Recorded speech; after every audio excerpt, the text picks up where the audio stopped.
We had a wonderful opening evening at the CUNY Graduate Center at the James Gallery last night with a concert. And it was a beautiful, beautiful opening. And tonight, we are going to have a conversation between faith leaders.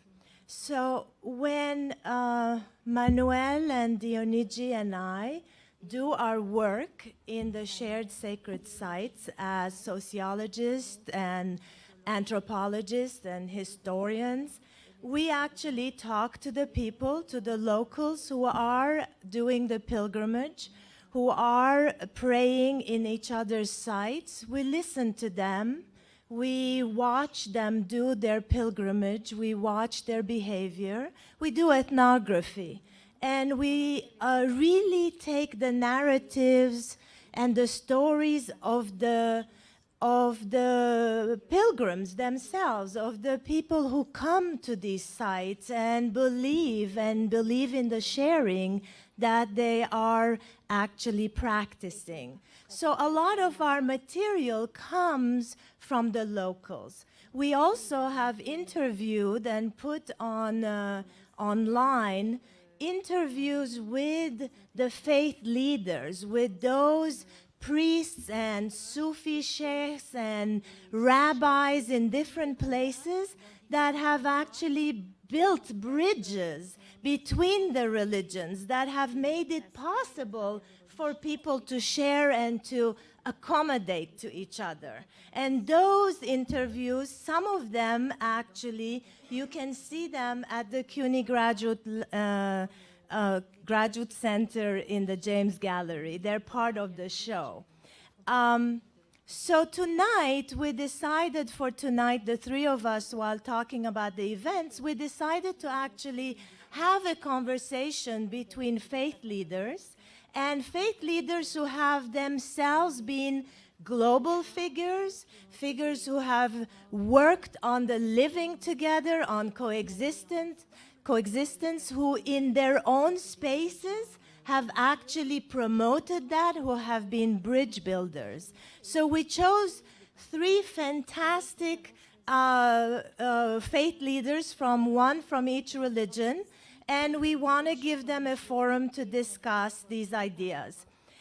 We were incredibly fortunate to actually have Anissa Mehdi, who is an Emmy Award-winning journalist and filmmaker, to join us and moderate this wonderful event.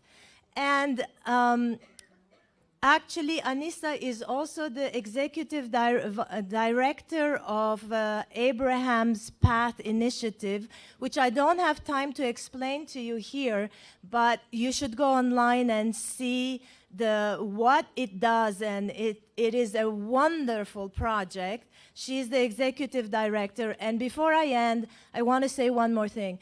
Anissa also did a frontline documentary called Muslims, giving this incredible diversity of the Muslim world in all its political, cultural diversity and richness. And it is a tremendous effort to actually tell, especially in America, tell an alternative story again, a different story of who Muslims are, and that it's not this view we have of one very homogeneous set of people. And for that as well, I thought she would be an incredible addition to this conversation. So I'm so happy and so honored to have you all, and it's your show.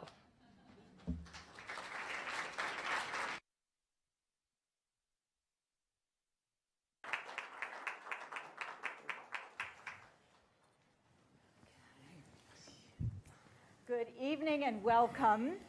I'm Anissa Mehdi, Executive Director of Abraham Path Initiative, and I want to thank Karen Barkey for the great honor I have to interview and listen to these remarkable human beings this evening, and then to hear some of your questions. Similar to the vision of shared sacred sites, Abraham Path Initiative promotes an alternative narrative of the peoples and the places and the cultures in the region we specifically imagine Abraham may have walked through. We call that area the Middle East. Tonight we're going to shed a different light on the peoples of that region, the Abrahamic peoples, a light that is often hidden in the headlines and by the headlines. And having worked in American mainstream television news for 20 some odd years, I feel like I should apologize for that. But the good news is, tonight, we're going to counter the false news and fake news and really get a sense of the spiritual descendants of Abraham and know that they are not necessarily, we are not necessarily incompatible. Historians have known that for centuries, artists have known that for centuries, musicians have known that for centuries. And so tonight, we are going to hear from leaders of different religious traditions who are from all corners of the world, or many corners of the world, who will help guide us back toward the inclusivity that our ancestors may have done better than we in terms of sharing sacred spaces and sacred sites. On the far right, on my far right, on your left, Cheikh Khaled Bentounes joins us from Algeria, where he leads the Al-Alawi Sufi congregation. He's a writer, a teacher, and speaker. Cheikh Bentounes brings a traditional Sufi learning to new audiences, mostly in Africa and Europe. He's worked diligently in France to, what I'll say, normalize Islam and Muslims, and we know that's an uphill struggle in Europe and France in particular with the migration and many attacks of terror and, in fact, residual prejudice against Muslims and Jews. A proponent of interfaith and international coexistence, Cheikh's most recent triumph is the establishment of the International Day of Living Together in Peace. This day was approved by the United Nations General Assembly last December, and on May 16th this year, we can all enjoy together the first annual International Day of Living Together in Peace.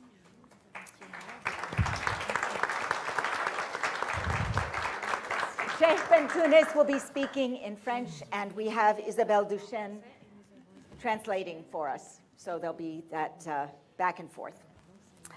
Now, next to me, Cláudio Carvalhaes. I was working on it. Carvalhaes from Brazil, Sao Paulo.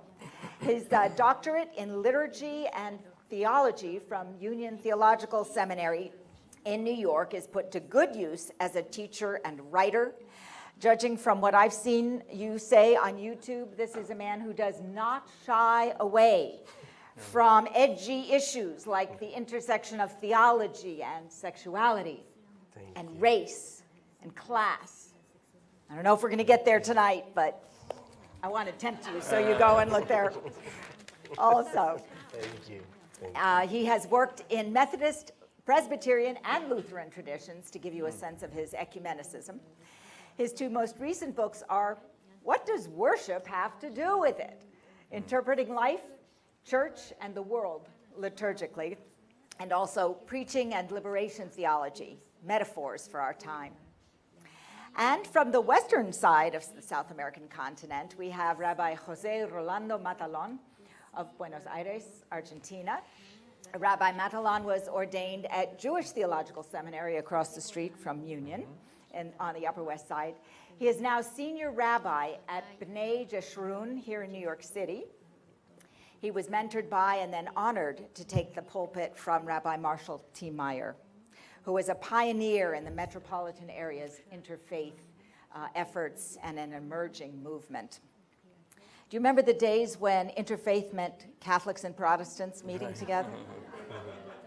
Right? And then it meant Jews and Christians meeting together. And in the 1990s, I think Muslims became recognized as part of the legitimate family of Abraham in the New York area.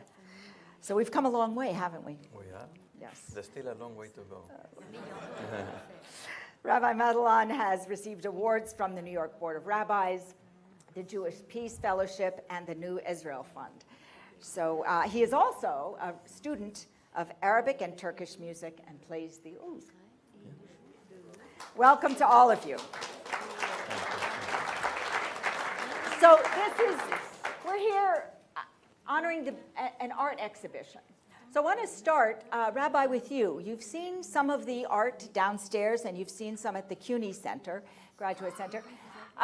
Which piece, can you name a piece that speaks to you and evokes some of the greater sensibility of what the curators are trying to do? Thank you for having me. Thank you for Karen for inviting us.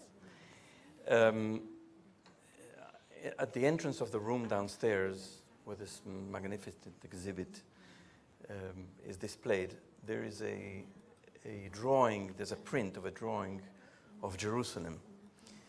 I was talking to one of the curators, Dr. Dionigi was here.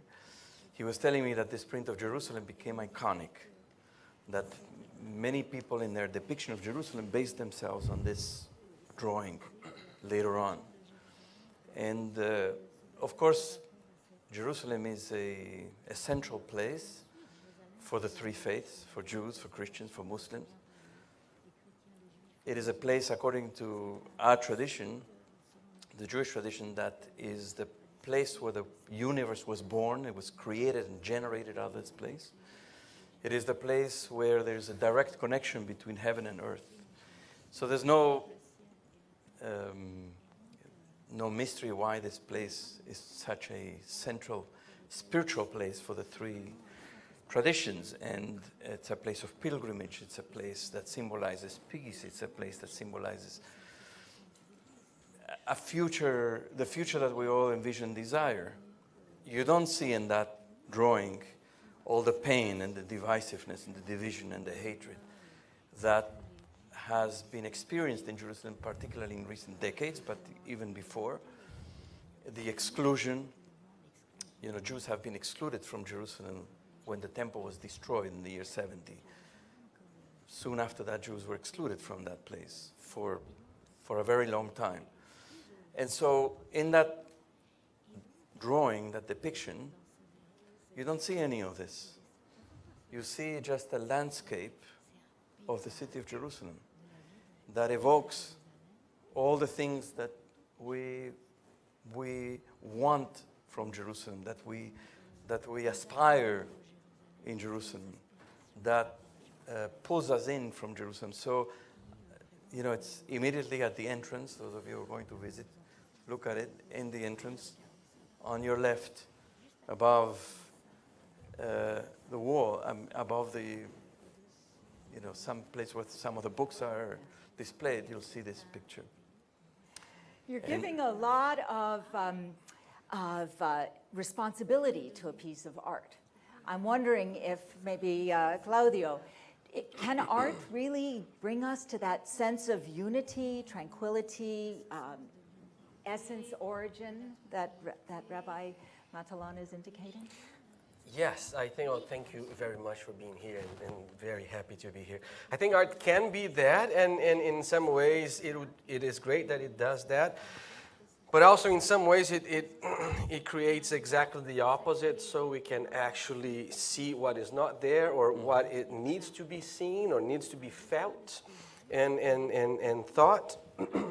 And so, for instance, when I see a work of art, there's one book there, it's called the Book of Hours, from the 15th century, and there's a picture of Mary there. It's a beautiful picture. And when you see that, it is juxtaposed with a sutra, mentioning of Mary from the Quran.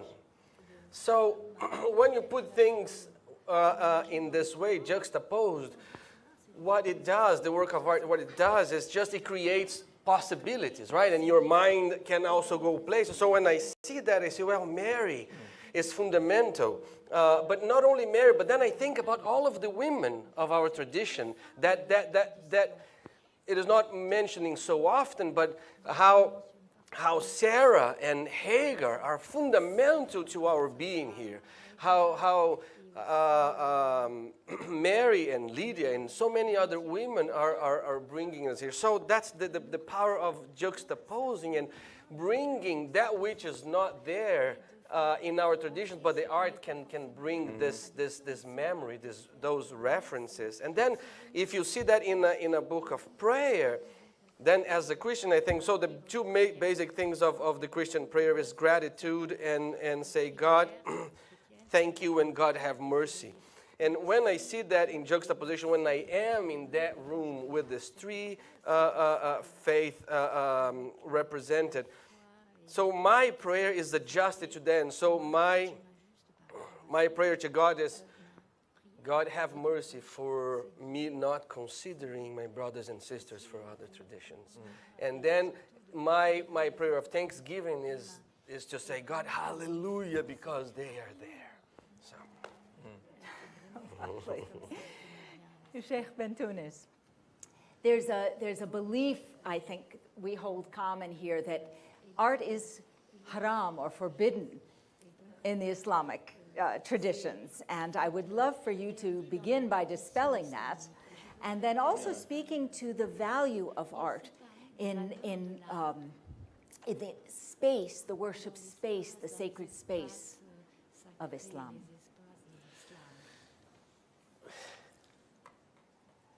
Je crois que pour tous qui connaissent, les personnes qui connaissent la tradition musulmane, savent que l'art dans l'islam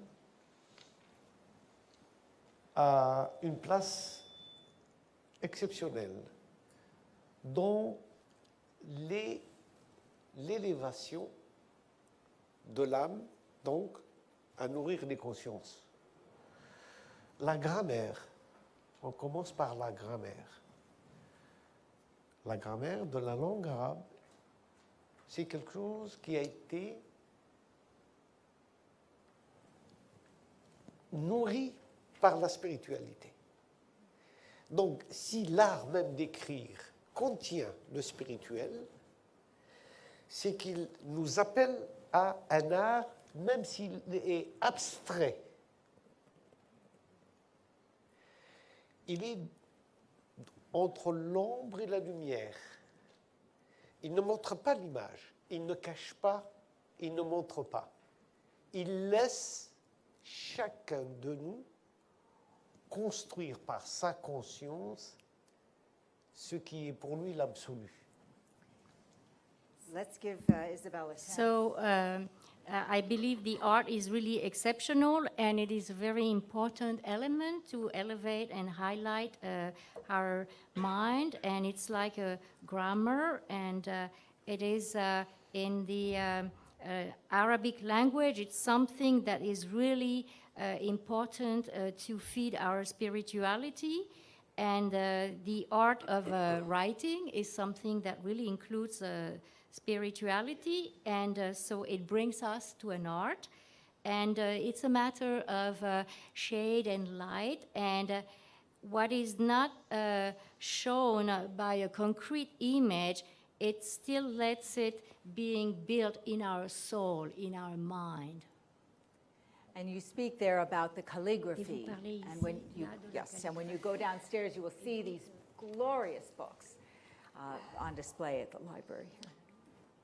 La calligraphie nous amène aussi à poser la question sur les miniatures que nous avons dans l'exposition d'ailleurs. Très belles miniatures. Et l'école de la miniature a commencé en Afghanistan. C'est la première école qu'on a dans l'islam, c'est l'école afghane, qui plus tard se retrouve en Iran et en Inde moghole. Et nous avons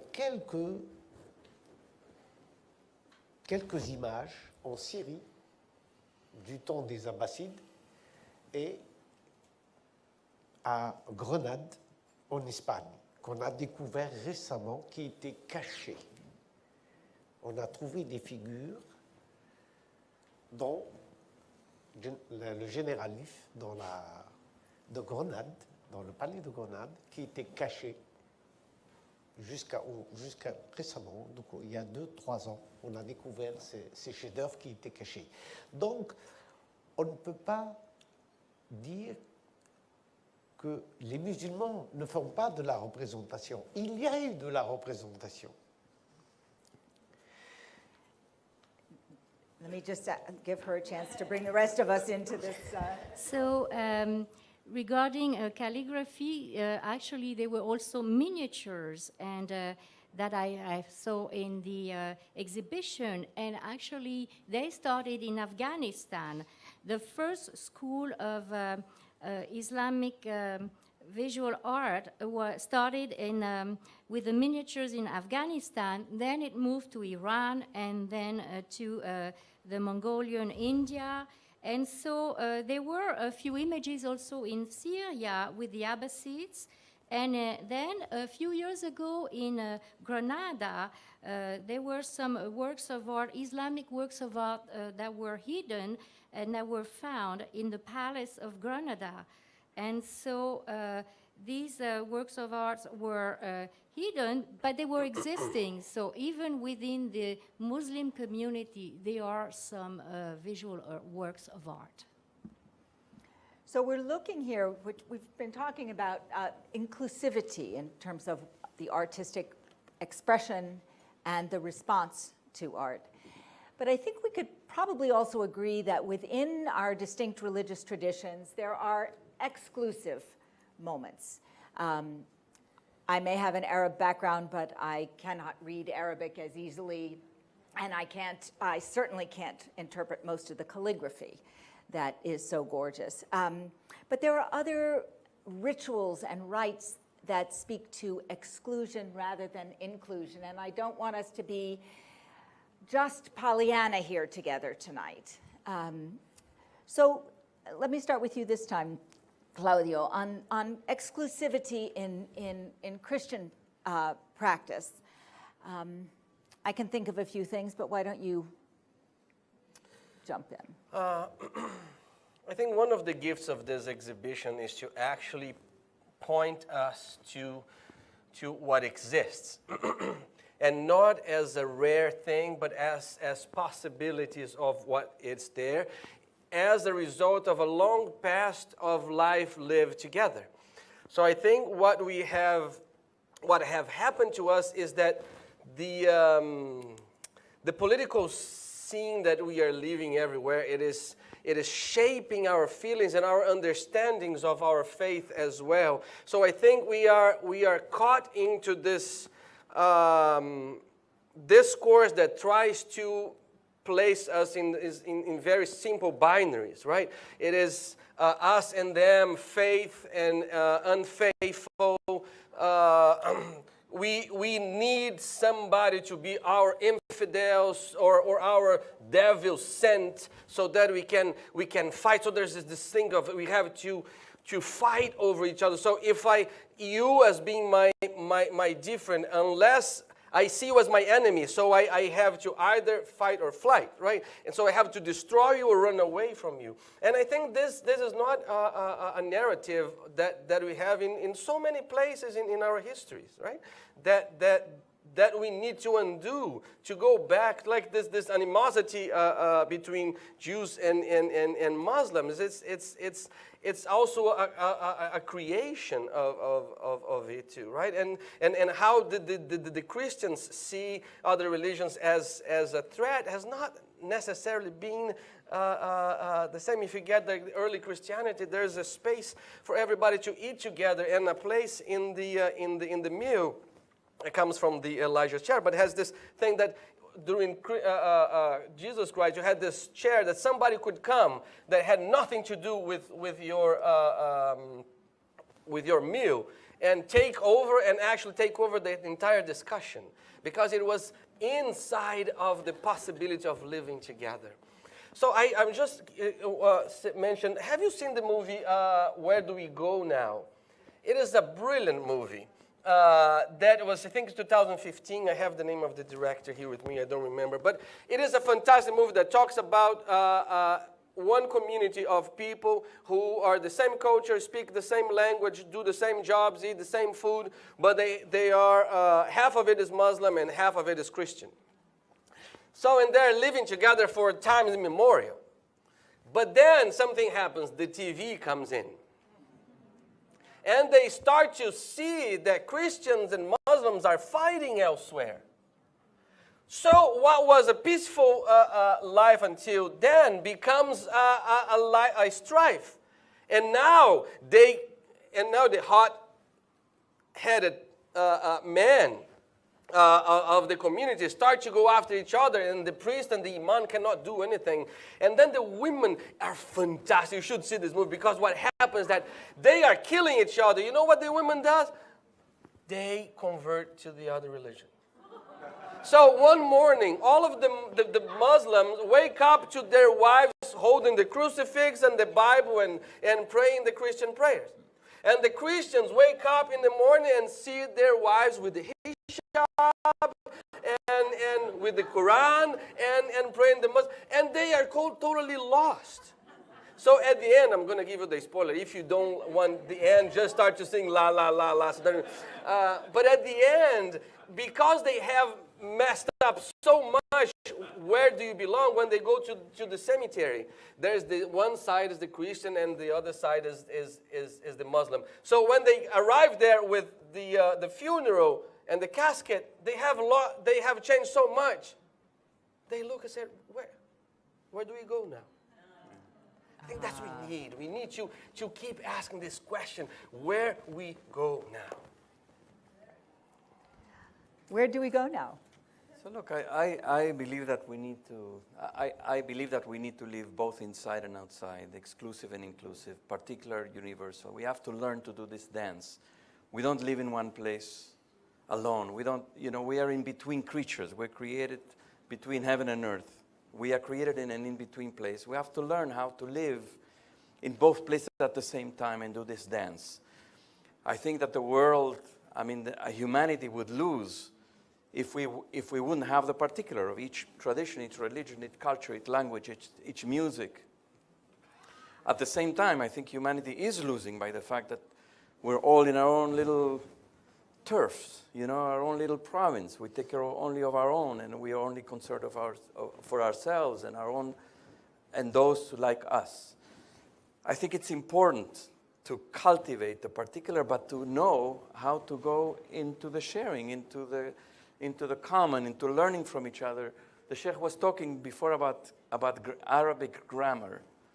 You know how much Hebrew poetry owns to Arabic grammar? Hebrew poetry from the 10th century and on developed and unfolded and grew into something absolutely beautiful because it was influenced and it imitated Arabic grammar. This is just one example. Jews have lived in all these places. We've been influenced by the music, by the culture of all the places where we've lived, all the way from India, and even there were Jewish communities in China, but let's say from India all the way to the West, in Northern Africa and in Spain, and then in the New World. We've lived in all these places and we have absorbed, and at the same time we've learned more or less how to keep our own individual selves, our own particularism, influenced, has taken all the, for people who are familiar, Jews who are from Turkey, they pray with Turkish music. Jews who are from Iraq, they pray with Iraqi music. Jews who are from Poland, they pray in Polish music, right? And so how do we do this dance? I think is difficult. It's complicated, but it's holy, and also to be able to be in dialogue, in conversation, to learn from each other. I don't want to be Christian, and I don't want to be Muslim, and I don't want my colleagues to be who they are not. But I want to be able to understand. I want to be able to learn. I want to be able to grow in my spirituality because of them. I want to be able to witness them in prayer. I don't pray in Christian, and I don't pray in Muslim. I pray in Jewish. but I want to be able to witness them in prayer so I can understand their spirituality and their soul and learn from that. And know that at the very core, we all have, at the very core, it's the same human soul. And so that's, I think, what's so difficult for us. And all the politics of religion and all the politics of politics, I think, are what's so difficult to transcend in order for us to be able to get to that place.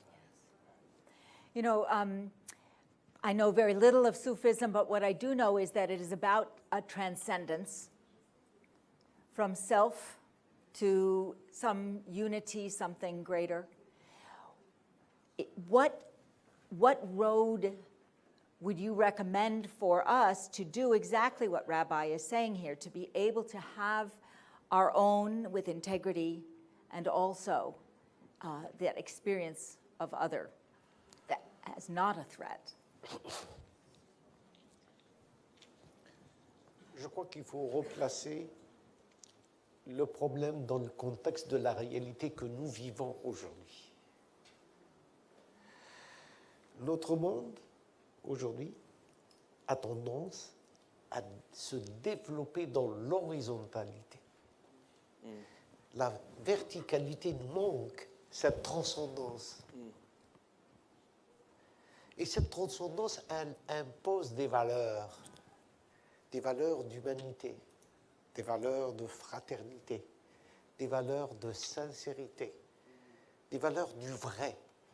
Et notre monde qui se développe toujours à plat, toujours avec de nouvelles technologies. Comment aujourd'hui, avec les outils de communication, nous ne savons pas encore transmettre à nos enfants quelque chose qui les unit, quelque chose pour qu'ils préparent leur avenir ensemble, l'un avec l'autre et pas l'un contre l'autre. What I would like to talk about is how to replace the problems regarding the reality we're living in today. In our world, while it is developing everywhere in all kinds of horizons, there is transcendence. There are ways, and it implements values. It stimulates the humanity, the fraternity, the sincerity. And so nowadays, it is really the world, while it is developing, it's developing on a very flat level with technology and communication and media and so on. But we still don't know how to convey to our children how they can live together, how they can be united, how they can move forward together. This is very deep. No, it's true. I mean, you know, this sense that we are advancing and advancing and advancing, but we're advancing on the surface, and there's no, you know, both the depth, go the profundity, but also in the verticality, you know, to ascend. I mean, to use the metaphor, to build that and to build that together. To build that together. I mean, we can build together, you know, to the ends of the universe horizontally. We'll never get anywhere in this because the what we're looking for is not out there. What we're looking for is down and in this dimension, and that we have to build together.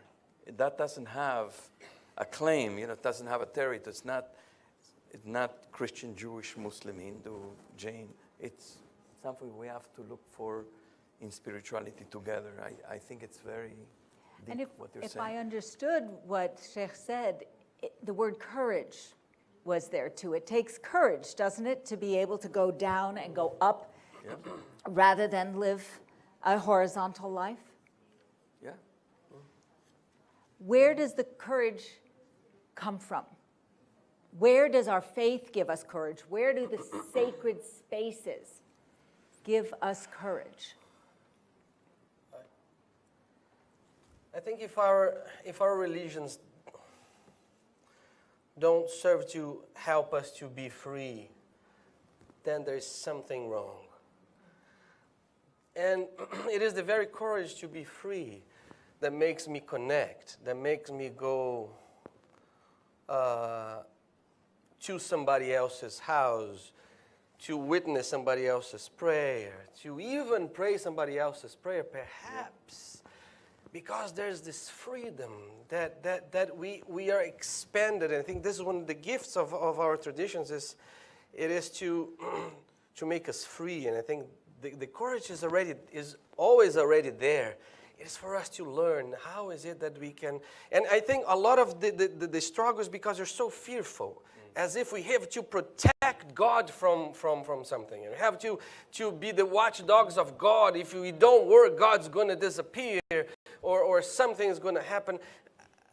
No, and this.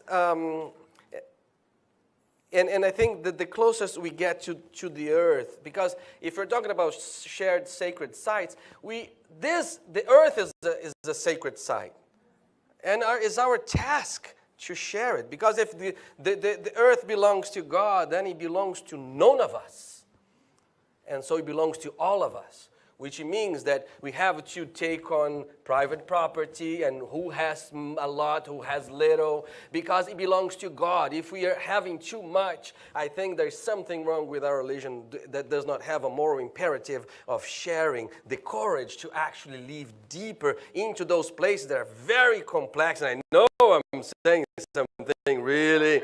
And I'm not going to answer a question after that. But I think that our religions give us the courage. It's already there. If we become free, and that's my hope, to become free. Were there some, I know we were waiting for some questions from the audience. Shall we take a couple of them now? Because it is this courage we're going to return to. We're looking to you, I'm looking to you, I don't want to speak for everybody in this room, but for that leadership that says, what are the steps that I may take in order to empower my own courage and in order to empower my community and my children to go vertical. Maybe that's the theme we come out of this room with, go vertical. They're on my seat. Well, she was so subtle. I missed that entirely. Okay, great. Thank you. So we have a few questions from our audience. Let's see what we can, social media is the ultimate shared site, if you think about that, right? Sacred or not. But does the use of social media threaten the existence of shared sacred spaces? Maybe the physical ones, or does it help preserve them? Mm-hmm. Yeah. Who wants to take that first? I mean, I think social media is wonderful. I mean, it does wonderful things. It connects people in wonderful ways. It disseminates information in wonderful ways.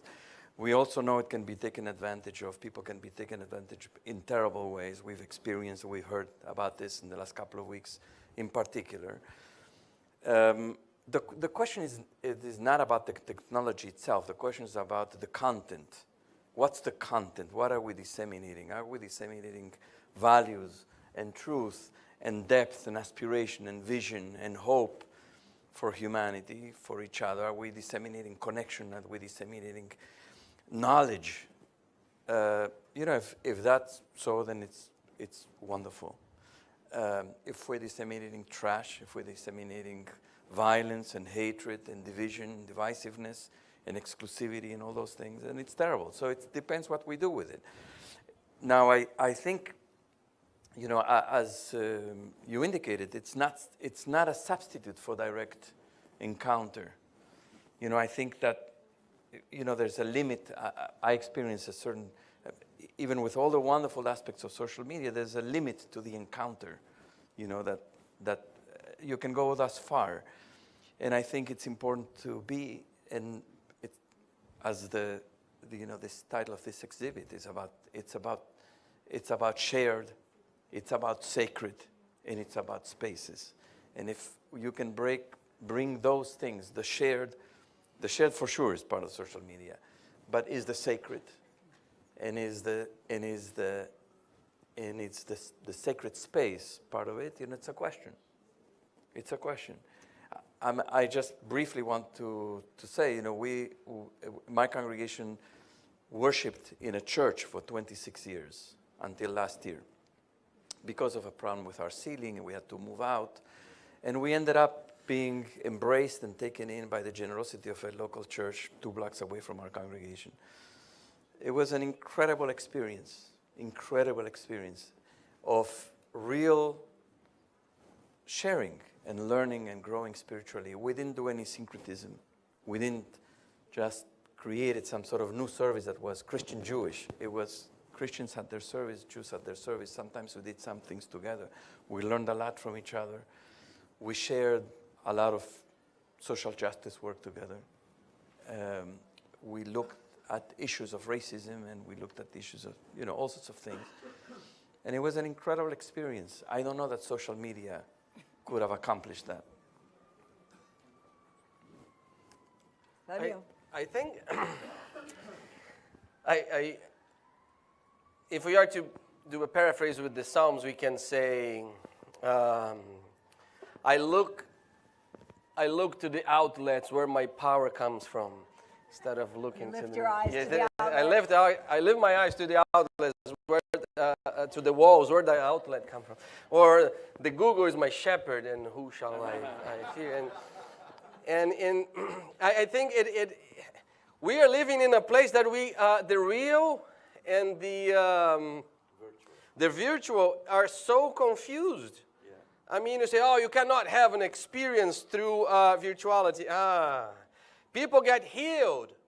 I mean, it started long ago when I remember in Brazil, you put a glass of water on top of the radio, and the preacher would pray and say, now I'm blessing this water, it's about to take, and you take it and you're going to be healed. And the damn thing would actually do something. And people have sex through virtuality. I think what is for us is that it plays with the notions of proximity and distancing. Yeah. Right? It approximates us too much in a way that breaks us. And it does not allow sometimes to get so close in ways that we need to. So I think it is for us to be always attentive, and it is a whole sense of a power dynamics. The United States just passed a bill that now we don't have access to, who has the power of the internet now, right? Some companies now have the power of it.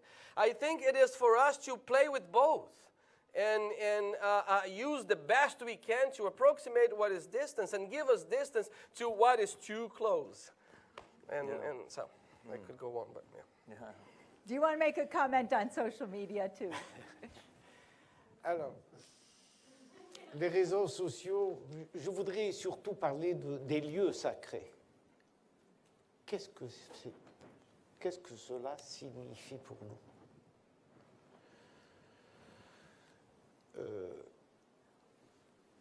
Ce qu'il faut qu'on puisse dire aujourd'hui dans un lieu comme celui-là, pour une exposition qui nous rappelle et qui nous ramène vers Abraham, un lieu et un être humain historique, que la tradition musulmane appelle humanité. Abraham est une humanité. Ce n'est pas un homme, c'est une humanité. Donc le sacré, c'est d'abord, est-ce qu'il est en nous? Est-ce que nous le portons? Pour pouvoir à la fois être en communion, en lien avec lui et avec nos semblables.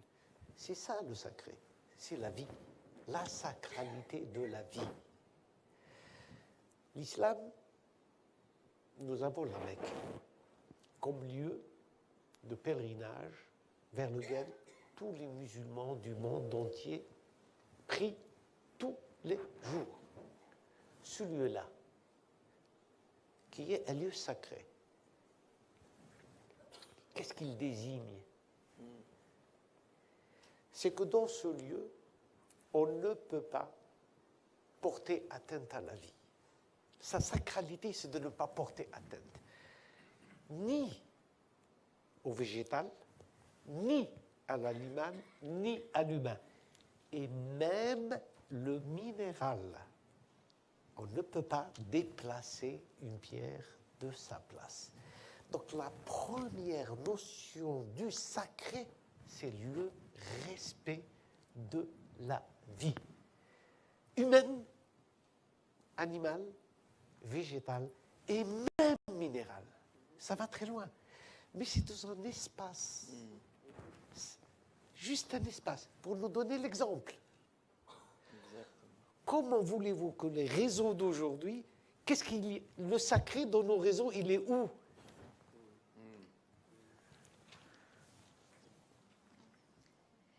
So, regarding the social spaces, I think the most important thing are the sacred spaces, because they're really very significant for all of us. To say here that this person has such an interest into something, I would like to go back to Abraham. Abraham, for the Muslims, is not only God, but is also a historical human being. And so according to Islam, he's somebody who belongs to us, and we do carry him inside of us. So we try to be in connection with him and also with our own fellows. And so that's why for us, life is a very sacred space. And then when we are talking about Islam, we pray every day. We pray in a sacred space. And that is what it is. And we cannot really let anything affect the life.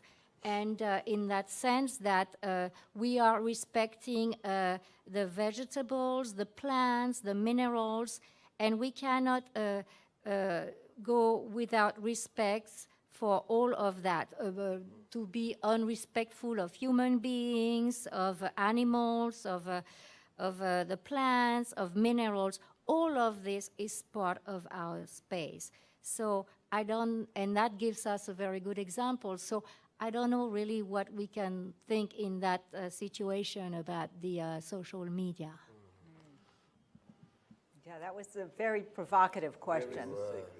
Yes, where is the sacred? In the social media. In social media. Right on. And it may be that we have to generate that part of it, because it's not going to go away. No. Social media is here to stay, and it's going to probably get more complicated. Right. With holograms and whatever is next. Coming, yeah, next. Absolutely. I'm aware of time, as a moderator ought to be, but one of our audience members has actually provided what I think will be an excellent final question for us. And I want you to take this in as an answer that may be practical, but also visionary, okay, instructive and inspiring. The question is, for all of our panel, what is your vision for a sustainably shared Jerusalem? This brings in the pain, it brings in the love, it brings the sharing. It goes back to the piece of art that you started with, Rabbi. And perhaps we'll start this time with Cheikh Bentounes, and then come this way. Voilà l'exemple même de de l'exploit que notre civilisation a réussi. Faire de la ville 3 fois sainte la source qui doit normalement fraterniser les cœurs, on en a fait la source de la division. C'est extraordinaire.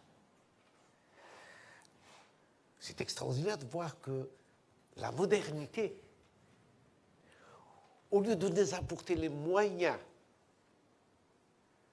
d'aller vers la synergie, elle nous amène encore vers la séparation. Si nous avons aujourd'hui un espoir, c'est bien celui-là. C'est comment la ville de la sagesse, la ville 3 fois sainte pour les chrétiens, pour les juifs, pour les musulmans. Puis il reste un lieu où personne n'a le tout, chacun a une partie et comment mettre les parties en harmonie. C'est là qu'on doit démontrer qu'il existe encore en nous le moyen de se relier à cet esprit d'humanité qui est donc inscrit dans toutes les sagesses des traditions.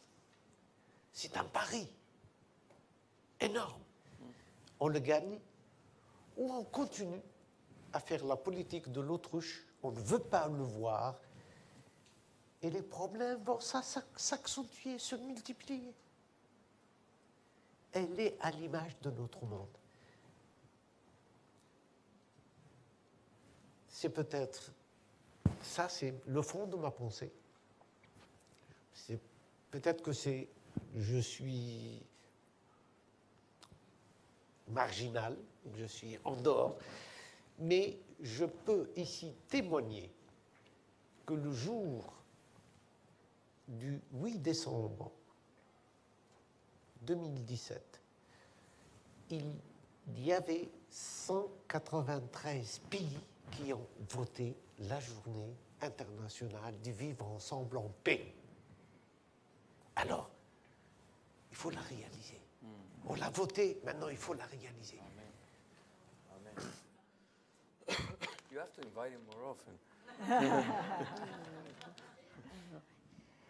So I think that, for example, Jerusalem, it's really a very good example of a way for our civilization to reach a system altogether, because this city is incredible. It is 3 times the source of what brings us toward fraternization and to get to connection and to get together. But at the same time, it is also the site that also divided the people and was a source of division of people. So rather, we have to find some ways to bring some synergy and that is able to take us outside of this system that separates us. And so I hope that this sacred city, sacred for also the Christians, the Jews, and the Muslims, so 3 times sacred. I hope that this city will be a connection and will be really a way to guarantee that everybody can connect, because there's nobody that just at all or anything, somebody who has everything. So how can we connect with that spirit of humanity and to reach a certain wisdom? It is an enormous challenge. And regarding the policy that has been implemented lately, in particular, it's like an ostrich policy. It can increase the problems. And so we have really to work on these kinds of thoughts, and maybe we have to forget about the people who become, not to be so marginal. And so I was so happy when on December 8th, 193 countries voted for this International Life Day, because that is going in the right mindset. I want to go to you, the sort of the youngest Abrahamic tradition to the next youngest and to the senior Abrahamic tradition. What I'm going to say now, I know that a lot of people will not agree with me, and I hope that we can hold each other even if we have enormously different positions in those issues, because I think this is one of our challenges, to live together within those differences. But for a sustainable Jerusalem, I do believe in the Christian sense of the Imago Dei, that we all carry the image of God, right? And for the Imago Dei to exist is not only a spiritual concept, but is a very material one, right? And in that ways, I think from my Christian perspective, I think from a more of a liberation theologian, I have to attend for God's preferential option for the poor. And so when I think about Jerusalem, I cannot not think about the Palestinians. And I cannot not think about the ways in which Jerusalem will only be able to be sustainable and sustain itself if the Palestinians receive an equal share of their humanity, of their ability to hold that ground that also belong to them. And I think it is by justice and peace from the perspective of the marginalized, of the Palestinians, that I believe that all sides can be healed, can be transformed, can be put together.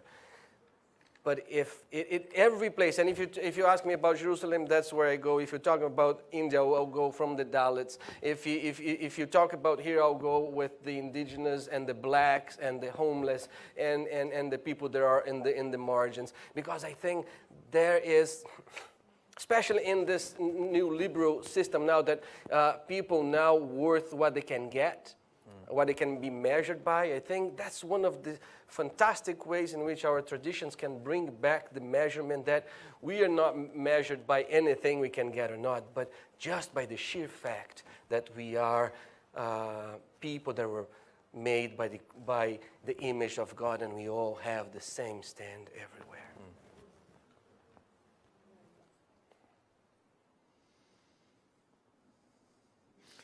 So I think I'm not a politician. I don't know about the political solution. Of course, everybody's rights to live in justice and peace have to be respected. But I'm thinking in terms of Jerusalem as a holy city, because it's known as a holy city for the three religions. I think it's acknowledged to be a central piece for humanity as a sacred city. For us, the concept of the sacred is that which cannot be commodified or used or taken for my advantage, for my exclusive use. I cannot profit for it. That's what's sacred. In the Jewish tradition, something that is sacred, something that cannot be used, belongs to God. We can only share in it.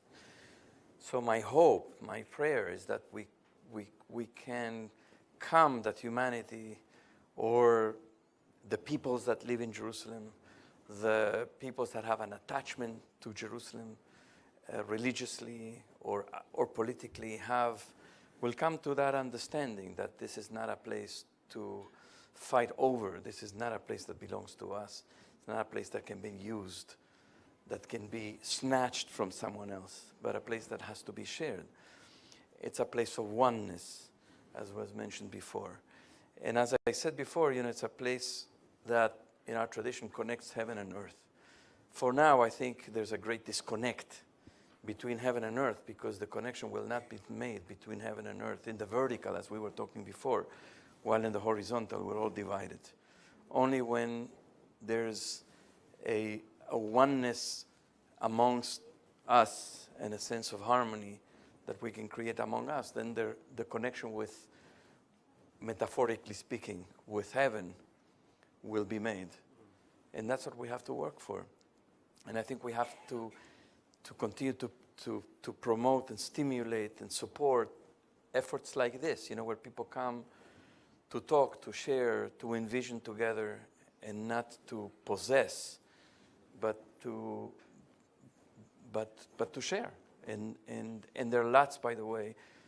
I visit Jerusalem. I have the privilege of visiting Jerusalem quite frequently, and there are lots of people on all sides, Muslim, Christian, Jewish, Palestinian, Israeli, that there are a lot of people working for this vision, but they have to be supported and they have to be encouraged, and it's a very, very difficult task in the climate in which we're living in that region and in the world in general.